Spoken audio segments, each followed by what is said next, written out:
เอาบาทนี้เบาจันจะไปใส่เรียบกงกันข้ามทางพ้นก่อนเพื่อนนะใส่ตึงอยู่หันบาทหนึ่งแหละเนี่ยจะเรียบตามตะฟังกันมาตะฟังแท่นั้นเรียบลงมานะเรื่อยๆก็จะไล่อยู่ตามตะฟังแล้วก็ถ้าจะเก็บออกเลยเลยบ้านนี้ก็ได้แต่ปลาสองตัวเนาะปลาบ่เข้านะพี่น้องเอ้ยเลยจะไม่ลัดอยู่ปากนะปากหน้ามัน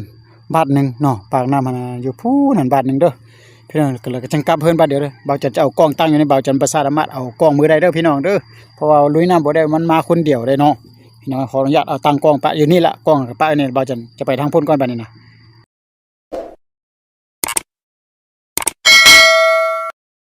ครับทักทายสบายดีตอนซอยพี่น้องเอ้ยเดี๋ยวนี้ประมาณ1 โมงเด้อ1 โมงไปเบาจันมาเช้านี่จะมาลัดมองแถวนี้อีกพี่น้องเอ้ยกับเตามาอีกรอบหนึ่งพี่น้องเอ้ยเพราะว่า2-3 มื้อฝนตกแล้วมื้อนี้เนี่ยน้ำขึ้นหลายหน่อยเนี่ยมันท่วมปลาท่วมผ่านเบาจันจะลัดมองตามแถวนี้นะ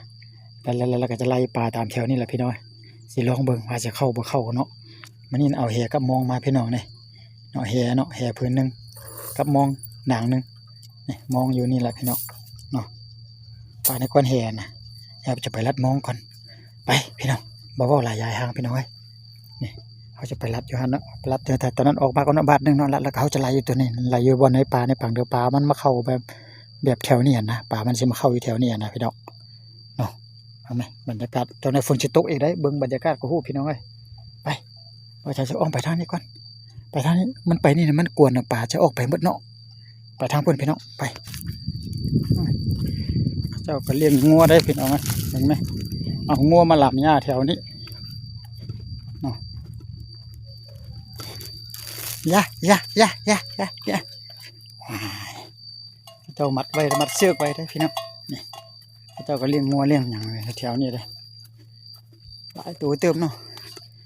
บรรยากาศนี่เป็นคลองเดิมได้พี่น้องนี่นะจะได้บ่พอจะได้แรงอยู่บ่พี่น้องสุดกดมาได้แต่ปลาจักตัว4 ตัวพี่น้อง4 ตัว 5 ตัวเนาะแม่นละรอบที่1มาได้น่ะ10-20 ตัวพอได้ปิ้งแรงอยู่เนี่ยนะ4 ตัวไปสั่งปิ้งพี่น้องพอเทินเราเกิดแมวซ้ำบ้านนี่นะรอบนี้บ่มีไผมาบ้านนี้เบาจันผู้เดียวมาบ้านนี่ก็สิว่าสิมานบ่บ้านนี่นะผู้เดียวเขาก็ได้ก็ลองเบิ่งเนาะโอ้นกนี่นกอันนั่นนะพี่น้องนกตู้นกเขา2 ตัว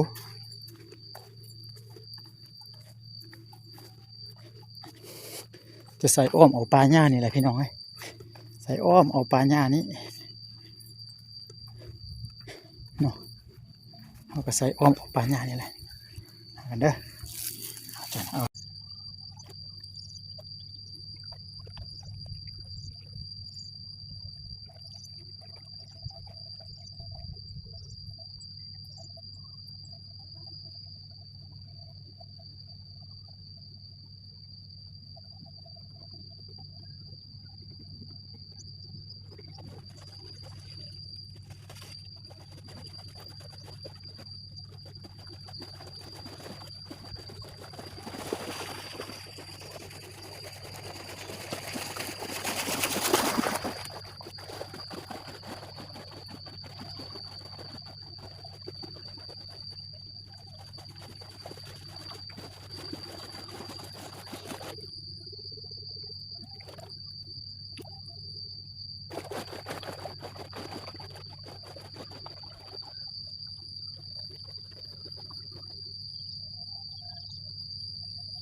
ได้แต่ปลา4 ตัว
ยืมบาทนึงก่อนบาทนี้บ่ได้จักโตเลยไปถึงปลาคับโค้งตัวเดียวมีตัวนึงเลยแต่ว่าปลาใหญ่มันต่ำมองแล้วก็ติ้นข้ามได้ขวาเลยเด้อติ้นข้ามได้นะครับนี่ว่าจะไปใส่เอาอยู่กลางเกาะตัวนี้ปลามันต้องเข้าอยู่หั่นปลาน้อยนะมันจะเข้าอยู่หั่นไปโอ้ยยังไงปลาหาอยู่หากินกันแนวนี้ได้พี่น้อยลำบากสุดยอดเลยบางมื้อก็ได้กินบางมื้อก็บ่ได้กินแนวนี้แหละอาจารย์คิดว่าจะได้กินซั่นได้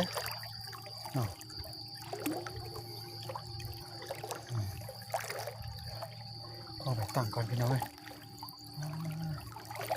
ปลา3ตัวคือเก่าปลาคาบพกบ่เอา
เอาบาทนี้เบาจันจะไปใส่เรียบกงกันข้ามทางพ้นก่อนเพิ่นน่ะใส่ตึงอยู่หั่นบาทนึงล่ะนี่จะเรียบตามตะฟังกันมาตะฟังแท้นั้นเรียบลงมาน่ะเรื่อยๆก็จะไล่อยู่ตามตะฟังแล้วก็ถ้าสิเก็บเอาเลยก็บาทนี้ก็ได้แต่ปลา2ตัวเนาะปลาบ่เข้าน่ะพี่น้องเอ้ย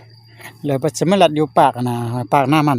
บาทนึงเนาะปากน้ามันอยู่พูนนั่นบาทนึงเด้อพี่น้องก็เลยจังกลับเพิ่นบาดเดียวเด้อเบาจันจะเอากล้องตั้งอยู่ในเบาจันบ่สามารถเอากล้องมือได้เด้อพี่น้องเด้อเพราะว่าลุยน้ำบ่ได้มันมาคนเดียวได้เนาะพี่น้องขออนุญาตเอาตั้งกล้องปะอยู่นี่ล่ะกล้องปะอยู่นี่เบาจันจะไปทางพ้นก่อนบัดนี้นะพี่น้องเฮ็ดจังได๋เบาจันว่าจะใส่อยู่ในบ้านนึงไปเบิ่งแล้วบ่เป็นตาใส่เลยมาใส่อยู่บ่อนนาตู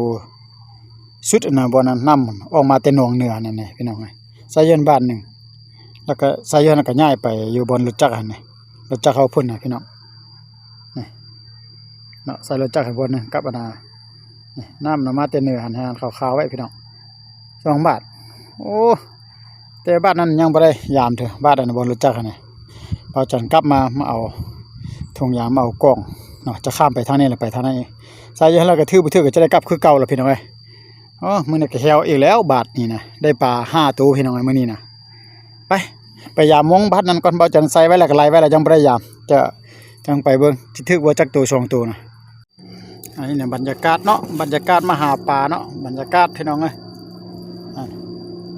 อยู่ทางเทิงนั้นเป็นดินจัดสรรได้พี่น้องเอ้ยมีคนหลายตะกี้บ่มีคนเขามาจัดสรรแล้วก็มีคนแล้วก็จังป่าหนองนี่บ่มีตะกี้ป่าหลายเตื้อพี่น้องเอ้ยเพราะว่าบ่ได้ก็มีคนมาอยู่น่ะอยู่ไสก็คือกันเนาะมันก็บ่ค่อยมีป่าเนาะผู้ใดก็ผู้หากินพี่น้องเอ้ยหาปิ่นหมดหาปูหาปลาหาโนเฮาให้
มาพี่น้องสรุปผลงานนี่โมงก็เก็บเบิดละแห่ก็เอามาแล้วล่ะพี่น้องแห่บาทนึงก็บ่ได้ขวางซับคิดว่าจะมีปลาหลายจะเอาลัดมองแล้วเลยจะหวานแห่ซะละสุดท้ายปลาบ่เข้านี่ได้ปลาแต่ซ้ำนี่พี่น้องอันปลาประมาณ9ตัว10ตัวอีปู1ตัวเด้ออีปูนี่ก็ตัวเดียวอยู่ในถุงยางนี่ดอกพี่น้องปูนี่ก็ถึงมองแล้วก็บ่จันปดมองมันนี่มึงมั้ยกัดมือบ่จันเฮ้ยนี่ๆเบิ่งเลยแดงเพะบ่นี่นะเจ็บบ่เจ็บเด้อพี่น้องเอ้ยโอ้อีปูตัวเดียวนี่ล่ะกับปลาประมาณ10ตัวนี่นะแห่บ่ได้ขันโอ้เอาคลิปนี้ก็จะกลับเพิ่นก่อนพี่น้องกลับเพิ่นกลับชาร์จอีกก่อนพี่น้องบ่ได้กินนะมีแต่ว่าให้น้ำขึ้นจนลิบฟังแบบนี้แล้วก็คันว่ามีบ่อนหันล่ะเมื่อจังมาละแถวนี้เนี่ยน่าจะได้อยู่คันบ่ได้คือกันคันว่าน้ำขึ้นหลายนี่แม่นปลานี่มื้อนั้นน่ะได้เนาะเอาขอโทษอภัยพี่น้องก็บ่ได้หลายพี่น้องพอได้ปิ้งหิบนึงเด้อเนาะพอได้เจียวว่าซั่นซะก็เบาใจก็จะกลับเพิ่นกลับซันแล้วก็พอกันได้คลิปต่อไปสำหรับคลิปนี้แสดงความขอบใจที่เข้ามาเบิ่งชุดกกชุดปลายเบิ่งแล้วก็ฝากไลค์ฝากแชร์ฝากติดตามฝาก Subscribe ให้เด้อพี่น้องเด้อบ๊ายบายพบกันในโอกาสหน้าในคลิปต่อไปเลยพี่น้องจากบรรยากาศบ่อนหาปลาพบกันไว้ต่อไปเนาะบ๊ายบายพี่น้องกลับเพิ่นก่อนมื้อนี้น่ะเอารถจักรน่ะคันใหม่มาแล้วตัวนี้เบาจันรถจักรคันนี้เบาจันบ่ค่อยเอามาปานใดพี่น้องตัวนี้ก็หาก็ซื้อเบาจันก็ยังบ่ฮอดปีนึงเถอะประมาณ3-4-5 เดือนนี้นะพี่น้องประมาณนี้ล่ะ3-4-5 เดือนนี้น่ะ4 เดือน 5 เดือนนี้น่ะเนาะก็บ่ซั่นล่ะก็เอาแต่รถจักรเก่าๆพอไปปลามันบ่ได้มันมักเสียได้พี่น้อง มีน่ะพวกอันนั้นหนูโหดำหลายโพดพี่น้องหนูโหดำมักเอานะเอาขอบใจบ๊ายบายพี่น้อง